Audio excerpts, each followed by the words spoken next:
Hello and a very warm welcome back to the Potters Pundits, and for the first time in quite a while it's felt so good to be doing this preview off a huge win. It was massive. Wednesday was a massive game for Stoke and, well, they smashed it out of the park. It wasn't pretty, but it was hard working. The boys were determined and we got the 3 points, and that's all I care about. Honestly, that was the only thing I wanted, was 3 points, sink QPR back down relegation, and that's it. But wow, honestly, I'm absolutely buzzing, and it just means that a lot more of the Stoke fans will be optimistic for Saturday's game against Coventry. But before I kind of predict the lineup for the game against Coventry, let's kind of dissect the game against QPR.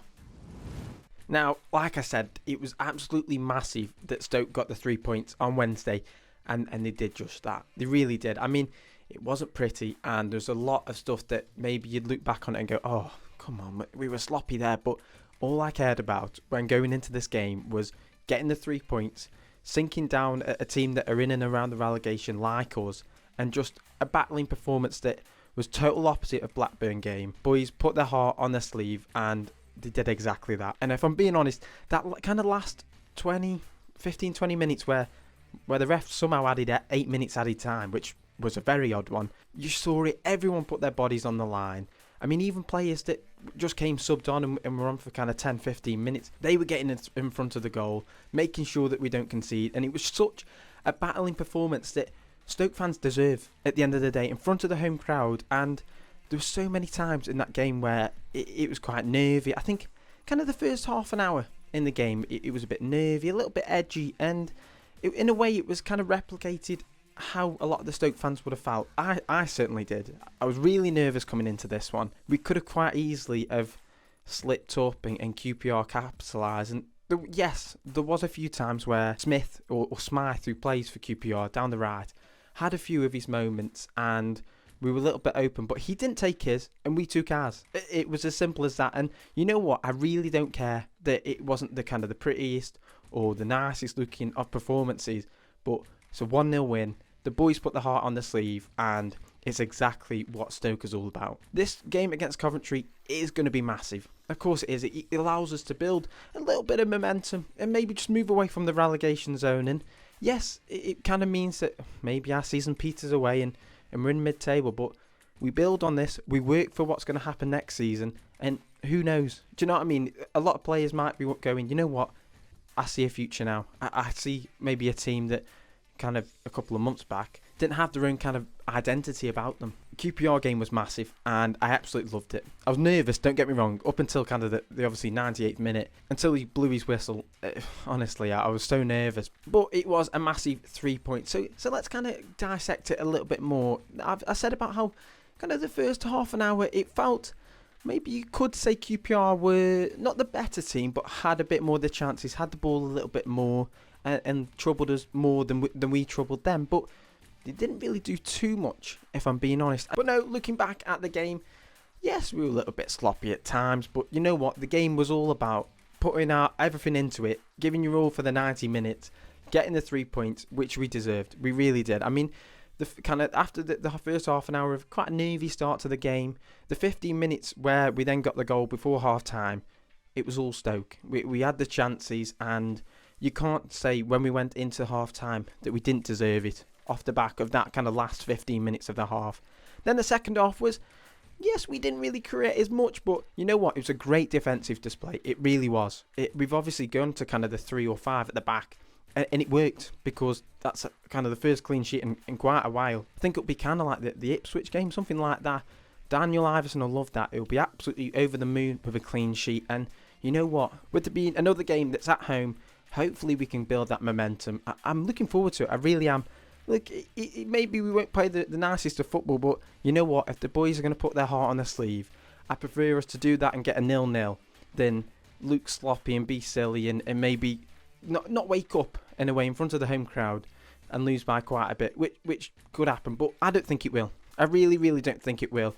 This is a massive kind of spark for us to fly on. You know what? I'm really excited for Coventry. I'm nervous, but obviously I am quite excited. But let's have a look at who I've predicted for who might be in the starting 11 for the game. Now, as I mentioned before, we kind of changed the formation from like past times, from the 4-3-3. It was more of a kind of 3-4-2-1 in a way. I really liked it. I really did. I mean, it's the first clean sheet in quite a while, and there clearly is an element of the lads understanding. But I'm going to stick with that one. I'm going to go for the 3 at the back. Just feel like, why not? It would be maybe not silly to change it, but it just makes sense. So in goal, I'm going to go for Daniel Iverson. Just makes sense, doesn't it, really? I don't think I need to say anything else. First clean sheet for a while, and he'll love that. So why not? Keep him in there. Moving on to our back line. Now, it's obviously like a 3 and then the 2 kind of wing backs, but I'm going to put it as a 5 just to make it make sense a bit more. But for me, I'm going to keep with that same back 3. It makes sense. They got the first clean sheet. Let's build on a bit of a partnership. And I mean, there's already that partnership of Rose and McNally from Coventry. So they've been at Coventry before. They built the partnership. They've come to Stoke, built the partnership, and then look at it again. They've come back in after having Wilmot there, who's a fantastic player. Can I just say, a really great player, but they built that partnership, and well, it's paid off, hasn't it, really? So I keep them 2, and with Hoover at the kind of the right centre back role. Don't feel there's any reason for them to change it. Might bring Hoover off and Wilmot in because of kind of who Coventry have in their team with kind of Ali Sims and all that kind of players. But I'll keep with that 3 for now. Now moving on to our wing backs, and well, this one is the one where maybe I've looked too deeply into this, but for me, I'm going to keep Jordan Thompson on the left side of the kind of wing back role. I thought he came back in playing that role, which Schumacher clearly thinks he plays good, and I agree. I really do. I mean, he looks good there. We've got loads of options now, and that versatility of Jordan Thompson is exactly what we need in the side, because we didn't go to bring in a left back. Here's the reason we didn't buy a left back, because Jordan Thompson was the answer. It absolutely could be. And then moving on to the right hand side, the right wing back role. This one, maybe I might be like a bit of waffle, but I'm going to go for Lyndon Gooch. Now, it may be a little bit harsh on Chamadou, but I just felt like at times Chamadou was a little bit sloppy these past 2 games. Yes, he's been superb with his tackles and his passes and all that, and really been good at kind of moving the play up. But I'm just thinking for this game and how we can approach it, I feel like Lyndon Gooch is an absolutely great option to have on there. Don't get me wrong, Chamadou's a superb player, but Gooch still is an experienced player, and I don't know, maybe it's just another one like the Wilmot one if he came in. Just to change of personnel, of course, playing midweek, Chamadou only just coming back from illness and African Cup of Nations, building that fitness up for a young lad who's still adjusting to the league. But I'm just going to go for Gooch for this game. Now, moving on to the 2 centre mids, the more kind of defensive or sitting kind of midfielders. And I'm going to go for the same. It makes sense. You don't need to chop and change.